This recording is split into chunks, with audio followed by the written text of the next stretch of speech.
आहे म्हणजे हा एकटा क्रेडिट काय बाबा आमच्यामुळे 92% ठिकाणी अजान झाली नाही, मला नाही असले क्रेडिट घ्यायची इच्छा पण नाही. आम्ही हे फक्त बोललो, तुम्ही ही गोष्ट दाखवली, लोकांपर्यंत पोहोचवली, लोकांनी ही मान्य केली. त्याच्यामध्ये ज्या मशिदी होत्या त्या मशिदीमधले जे मौलवी होते त्यातल्या अनेकांना हा विषय समजला, त्यांच्यापर्यंत पोहोचला, सरकारपर्यंत पोहोचला. सरकारमधल्या मी पोलीस दलाला देखील मी धन्यवाद देईन की त्यांनी ह्या सगळ्या गोष्टींची काळजी घेतली. मी तुम्हालाही खास करून धन्यवाद देईन की तुम्ही हा लोकांपर्यंत नीट विषय पोहोचवलात. त्याच्यामुळे मला असं वाटतं की हा एक कलेक्टिव्ह एफर्ट होता आणि ज्याच्यातनं लोकांना जो त्रास दिवसभराचा होतो तो कमी होईल किंवा बंद होईल ही यातनं अपेक्षा आहे. हा विषय फक्त काही मशिदींवरच्या भोंग्यांचा आहे अशातला भाग नाही. मंदिरांवरती काही ठिकाणी आहेत तेही खाली आले पाहिजे. ज्याचा ज्याचा या गोष्टींचा लोकांना त्रास होतो मला असं वाटतं ती गोष्ट बंद झाली पाहिजे. मला काल विश्वास नांगरे पाटलांनी मला सांगितलं की आम्ही इतक्या आमच्याकडे ॲप्लिकेशन्स आले आणि इतक्या आम्ही मशिदींच्या भोंग्यांना आम्ही परवानगी दिली. मला एक गोष्ट कळत नाही आहे की आत्ता मुंबईत महाराष्ट्रामध्ये ज्या मशिदी आहेत यातल्या बहुतांशी मशिदी या अनधिकृत आहेत. अनधिकृत मशिदींवरती लागलेले भोंगे हे अनधिकृत आहेत आणि त्यांना सरकार परवानगी देते अधिकृत. हे माझ्या कल्पनेच्या बाहेरची गोष्ट आहे, कोणाच्याही कल्पनेच्या बाहेरची गोष्ट आहे. अनधिकृत गोष्टींना तुम्ही अधिकृत परवाने देताय कशासाठी, कोणासाठी देताय? आणि मी आत्ताची पत्रकार परिषद ही घेणं एवढंच माझं आत्ताचं कारण आहे की हा विषय फक्त सकाळच्या अजान पुरताचा नाही आहे.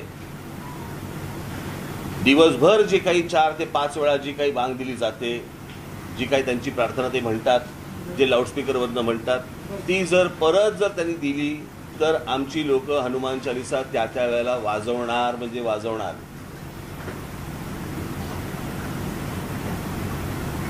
प्रश्न असा आहे की सुप्रीम कोर्टाच्या आदेशाचं पालन जर समजा तुम्हाला करायचं असेल तर सुप्रीम कोर्टाने सांगितलेले डेसिबल्स मी काल माझ्या पत्रामध्ये दिलेले आहेत. साधारणपणे जिकडे लोकवस्ती असते त्या लोकवस्तीमध्ये 45 ते 55 डेसिबलपर्यंत तुम्ही स्पीकर लावू शकता परवानगी घेऊन. काल विश्वास नांगरे पाटलांनी मला जे सांगितलं की आम्ही त्यांना परवानगी दिलेली आहे. तुम्ही 365 दिवसाची कशी काय देऊ शकता? आम्हाला परवानगी देताना दिवसाची परवानगी तुम्ही देणार,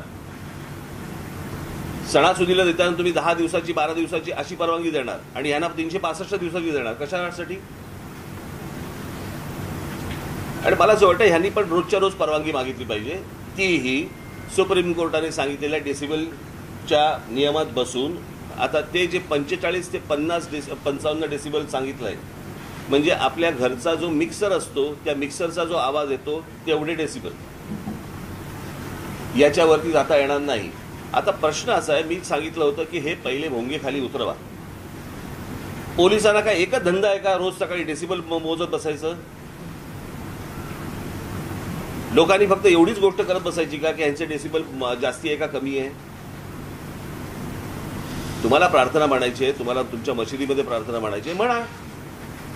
तुम्हाला माईक लागतो कशाला आणि लाऊडस्पीकर लागतो कशाला? कोणाला ऐकवायचंय तुम्हाला? त्याच्यामुळे आमची जी मागणी आहे की ह्याच्यावरचे अनधिकृत हे भोंगे हे खाली उतरले गेले पाहिजेत, उतरवले गेले पाहिजेत. आणि जोपर्यंत हे उतरवले जाणार नाहीत तोपर्यंत आमचं आंदोलन चालू राहणार. हा विषय आंदोलनाचा 1 दिवसाचा विषय नाही आहे, हा कायमचा विषय आहे. जोपर्यंत ह्याचा निर्णय लागत नाही तोपर्यंत हे असंच चालू राहणार. आम्ही जे सांगतोय जे सरकार सांगतोय आम्ही सुप्रीम कोर्टाच्या आदेशाचं पालन करतोय. मग जर करायचं असेल तर पूर्ण करा. यांना जर वाटत असेल की आमचं आज झालंय सगळीकडे 92 ठिकाणी काही काय अजान झाली नाही म्हणून आम्ही काहीतरी खुश होऊ वगैरे, अजिबात होणार नाही. हे दिवसभरामधल्या ज्या काही बांगा दिल्या जातात त्या देखील त्याच डेसिबलमध्ये लागल्या पाहिल्या पाहिजेत. त्याच्यापेक्षा जर जास्ती लागल्या गेल्या हनुमान चालीसा चालू राहणार.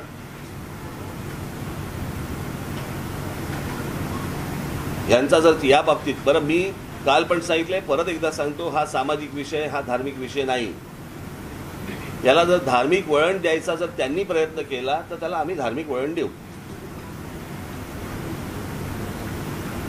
आमची अजिबात इच्छा नाही की कुठे शांतता बिघडावी या महाराष्ट्रातली, देशातली, किंवा कुठे दंगली व्हाव्यात. अजिबात इच्छा नाही, गरज पण नाही.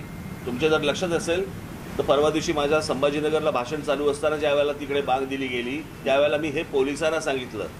अन्यथा ते जर भडकवायचं असतं तर तिथे काय लेवल प्रकरण झालं असतं मला जरा सांगा. सो आम्ही ही गोष्ट शांततेमध्ये समजून सांगतोय. सरकारनी पण ती गोष्ट ऐकावी, समजून घ्यावी, पोलिसांनी समजून घ्यावी.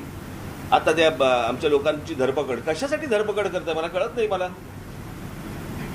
मोबाईलच्या काळात कम्युनिकेशनची साधनं एवढी सगळ्या बाजूनी असताना तुम्ही माणसं पकडून काय होणार आहे, हातामध्ये काय लागणार तुमच्या. हे अजून 60-70च्या दशकामधला विचार करतायत का की राज ठाकरेचं भाषण सुरू झाल्यावरती तिकडची वीज बंद करा. अरे वीज काय बंद करायची, मोबाईलवरती दिसतं की भाषण. इतका मूर्खपणा हे कुठच्या काळामध्ये जगतायत मला कल्पना नाही. मला आपल्या सर्वांच्या माध्यमातून फक्त मला एवढंच सांगायचं होतं, हा विषय एक दिवसाचा नाही. माझ्या महाराष्ट्र सैनिकांना पण मला हेच सांगायचं आहे, माझ्या महाराष्ट्रामधल्या माझ्या हिंदू बांधवांना पण हीच मला गोष्ट सांगायची आहे की हा विषय एक दिवसाचा नाही. ज्या ज्या मशिदींमधले मौलवी ऐकणार नाहीत, जिकडे लाऊडस्पीकर लागतील तिकडे हनुमान चालीसा त्याच्या दुप्पट आवाजात लागला गेला पाहिजे. त्याशिवाय हे त्यांना जर समजणार नसेल. आणि मी पोलिसांच्या कारवाईची मी अपेक्षा करतोय की या 135 मशिदींवरती मुंबईतल्या खास करून महाराष्ट्रातल्या तिकडचे जे काही कमिशनर असतील ते बघतील, पण मुंबईचे पोलीस कमिशनर, मुंबईचे पोलीस हे या 135 मशिदींवरती काय कारवाई करणार आहेत आणि करणार आहेत की नाही करणार आहेत हे एकदा समजू देत. ते त्यांच्या धर्माला जर समजा घट्ट राहणार असतील तर आम्हाला पण आमच्या धर्माला घट्ट राहावं लागेल.